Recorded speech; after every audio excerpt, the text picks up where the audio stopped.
Alright, howdy folks. You have tuned in to another Wumu transmission.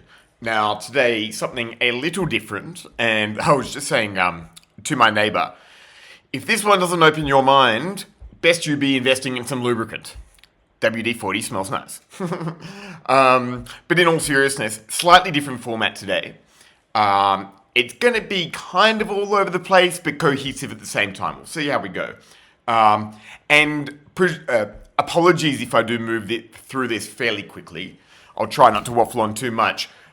Reason being, I'll be speaking with some form of assumed knowledge that you've watched the previous videos.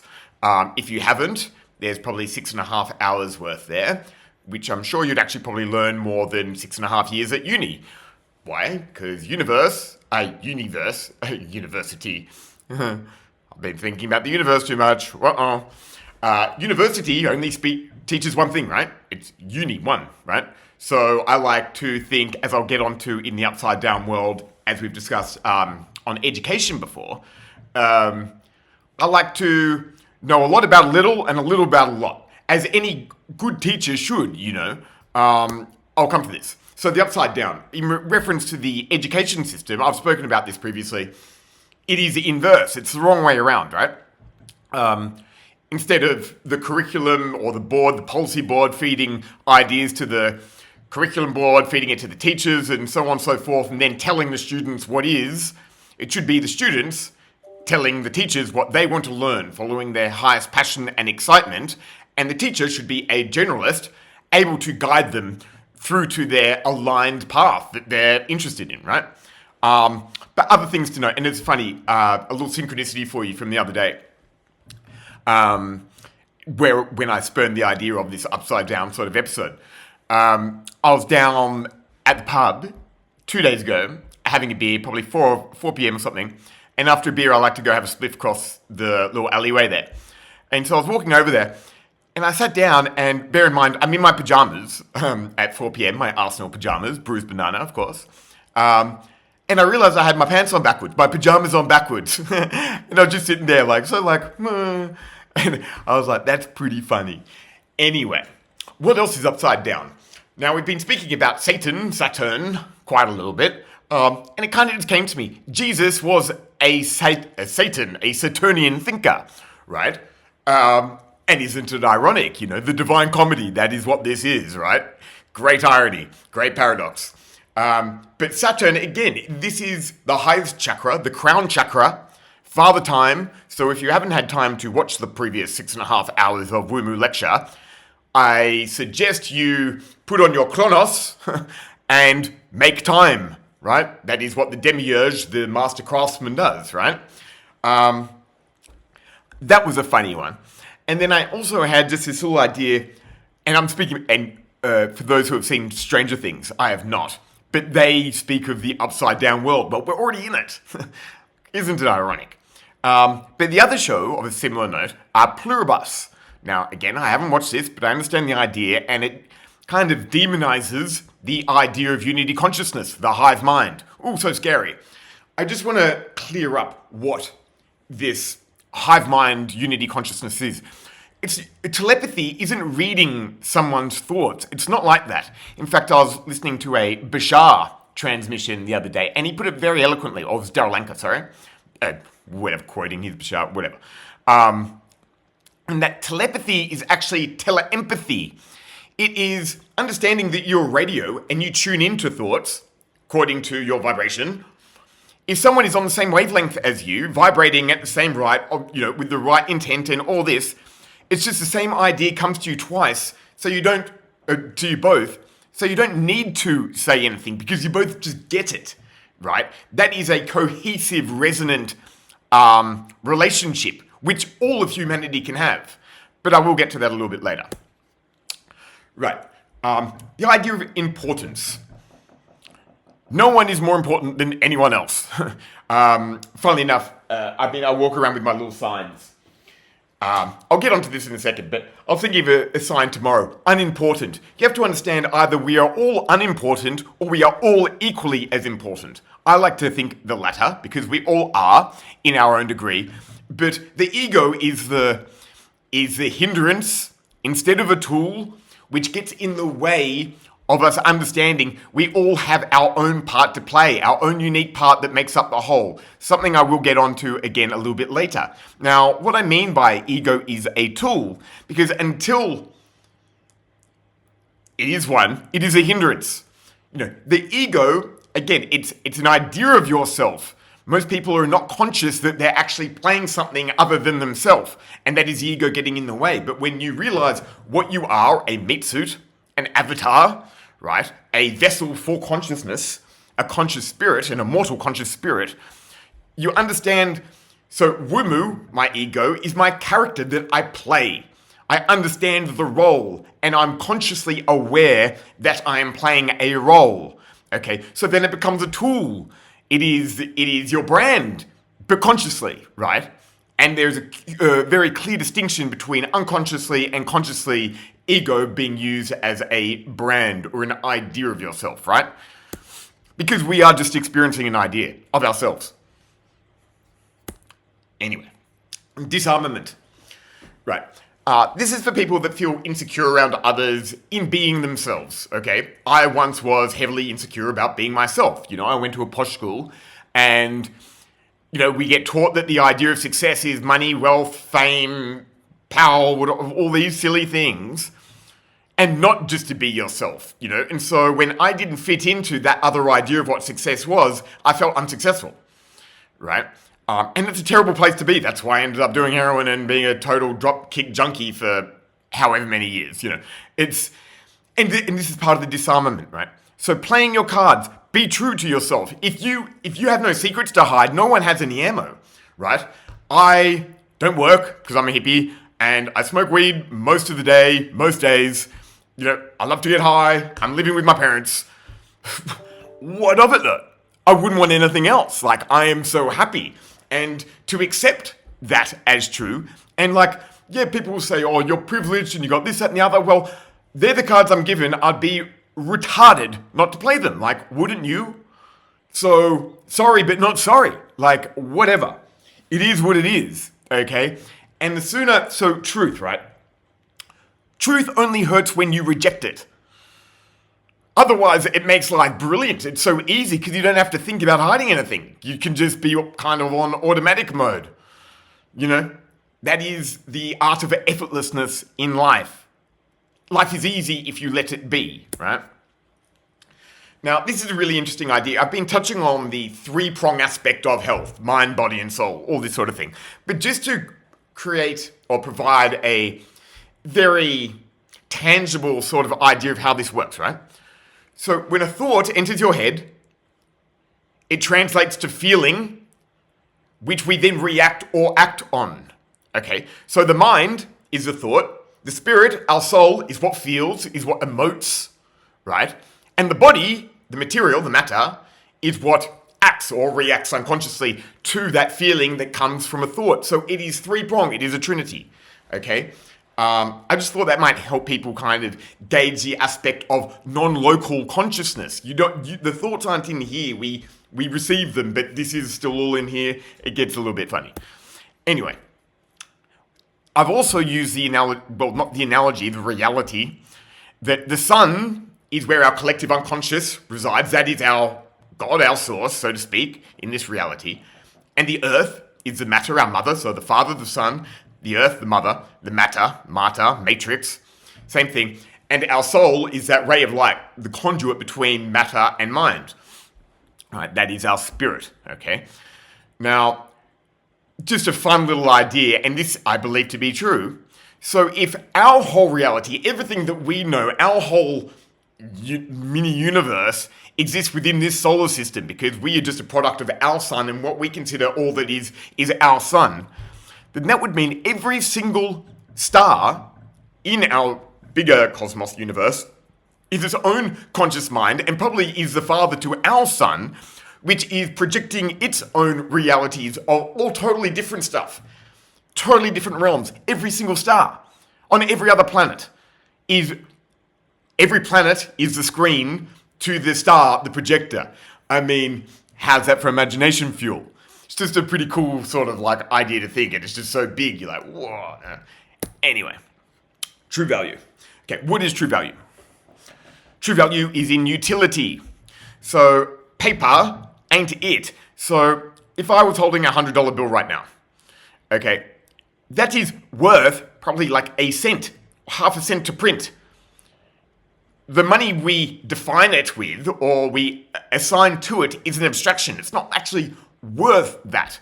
Whereas knowledge, services, goods actually have true value. They're tangible, okay? The same way, coming from a philosopher, I am a philosopher, I'm a lover of wisdom. That is what philosopher means. I don't need a piece of paper telling me I'm a philosopher. In fact, lover of wisdom, is it exactly wise to go spend however many dollars to go read a few books and have someone else tell their interpretation of said books to you? Like, is that a true lover of wisdom? Or is that a lover of the idea of a lover of wisdom? Interesting, right? The power of not knowing. Stop trying to make sense of no sense, right? Especially you, CERN physicists. I'm glad you turned that weird time machine thing off. The power of not knowing. So when you accept that you don't need to know everything, because why would you want to know everything? That's way too much. Your frequency, your pattern that your soul is, I believe, has a specific package of information and a path, most highly aligned path in which to receive. And so you only need to find out what you actually are interested in and want to know. You don't need to know everything. And so the second you submit to that and understand that you don't know better, because the more you know you don't know, then that is actually when you get to know more. And it's paradoxical. It's upside down, inverse world, right? It's very interesting like that. So you don't stop pretending you need to know everything. It's like, who cares? Just, tell me what you're interested in, what you're passionate about. That's cool. Influencing. Right. Funny, I had a mate over who's watching the World Cup in Mexico at the moment, sent me a message the other morning saying, "Are you trying to be an influencer?" And I'm like, well, I'm not trying to be an influencer if I'm influencing you to message me based on that assumption. I'm not trying to be anything, by the way. I'm just trying to be good. A good influence. But I am just being it, not trying to do anything. I'm just being me, hoping, though it's not outcome-based, that, maybe it will leave a good impression on people. Maybe it will help people. So be a good influence. Lead by example. I think that is important. Humility. What is humility? Okay, well, I mentioned before my sign. So each day, and this sign changes every day, I walk around with a little whiteboard and this thing. And I look pretty stupid because I've got a white fluffy dog and I just look like, I don't know, look like a hippie and smoke weed and I'm walking around in my pajamas all day carrying a whiteboard and people think it's pretty funny and I know it's funny. The signs are very funny. By the way, this one. Quick, act natural. Do you get it? You can't act natural. You can only be natural. Anyway, tomorrow's I think will be unimportant. Anyway, so humility. What is being humble? Well, it's one who overcomes humiliation. It's one who doesn't care. If they're just going to be them, there isn't anything embarrassing about just being them, right? One only chops another's head off to make themselves feel taller, right? Especially when security threatens insecurity. Just food for thought. Life is the lesson. I've spoken about this previously, so I'm not going to go too deep into this, but life itself is the lesson. We came here for a spiritual, conscious evolution to learn unconditional love and non-duality, that we are unity consciousness. Life itself, the experience of life, is the lesson. You don't need people telling you crap, right? Life is the lesson. To live and experience is the lesson. That is how we grow spiritually. Access to the divine mind. Okay, so how do you get tapped in? Well, what is being tapped in? It is access to, it's a steady stream of light. Your soul, your soul is a conduit between the matter and the mind. So your spirit is a conduit between the earth and the sun to receive all this divine wisdom or whatever. So the irony in this sign thing, right? So that shape, it looks like a handbag, right? So in ancient Mesopotamia and Sumeria and Egypt and even in Maori culture and stuff, they all have these divine beings like the Anarchy sort of stuff carrying a pine cone with a handbag. And so the symbol, the pattern of that, is the pine cone is the pineal gland, third eye, and the handbag is a carrier of divine wisdom. So I just find it pretty funny walking around with a shitty little whiteboard. Like, anyway. So this is what access to the divine mind is. It's just unlimited, untapped, creative inspiration. It's like, it is non-stop. It gets a little too much. That's why I smoke weed. And evolution is consciousness as a whole. So you have to understand, and I'm not going to go into it too deep, but morphic resonance theory, it's like the idea that we are all tapped into this same source, and the source itself is evolving and growing, so it wants us to consciously evolve with it. And we do. So if you think of I've got a diagram of it somewhere, but, at the leading edge of our thinkers and our intellectuals across the globe and our spiritually evolved conscious beings, the current ones at the very forefront would be further afront than, say, 500 years ago, which would now be the median, or the mean, right? So it's like we are constantly evolving consciousness as to the whole of the cosmos is. So it's in all of our best interest to take accountability in individually evolving their own consciousness so that the whole can grow further with it, right? We are the one organism of nature, okay? We are the neurons or we are a node of the whole thing. We are a part of it. We are it, okay? So you're not some parasite on it. You are it. So start contributing to it. Heaven. How to game foul life. So, this is two-pronged. So the idea of heaven, there is other realms that are non-physical outside here, which I've left through my body. Not through drugs, by the way. I've explained all this previously. But there are these other realms of pure bliss, love, and we don't have words for it. The mystical experience, right? That does exist. That is a thing. That is afterlife stuff. That is different modalities of experience later down the track. We don't die, okay? So you can chill. But heaven on earth, that is when you're acting from the highest heaven. That is the Kronos. That is the Satan, the demiurge, the creator god, one who can manifest their own reality, thinking from the highest virtuous point, the seventh chakra, the crown chakra, right? And it gets like a game, because you then pick and choose your own adventure. Once you've done all the annoying, suffering shit and learnt your lesson, you then get to gamify and manifest your own reality. You become your own grand narrator. It's for someone who's been through a lot of suffering, and that isn't to say people go through worse, because I know they do, but I've been through fucking shit. I've been through, one must trudge through hell before reaching the heavens, as they say. Just trust me on that. I've been through a lot. And you don't even realize how good it can get. I didn't even know this existed, not even close, right? So, especially those at their wits' end, at their real lowest point, see that as a great opportunity, because it's very quick to turn from that point on. The jigsaw puzzle of nature. Okay, so this is interesting. So, I've spoken about how our soul is a snowflake. It is a perfectly unique pattern of consciousness. It is its own frequency. So the idea is non-conformity. You don't need to be like everyone else. The idea is to be your own individual self.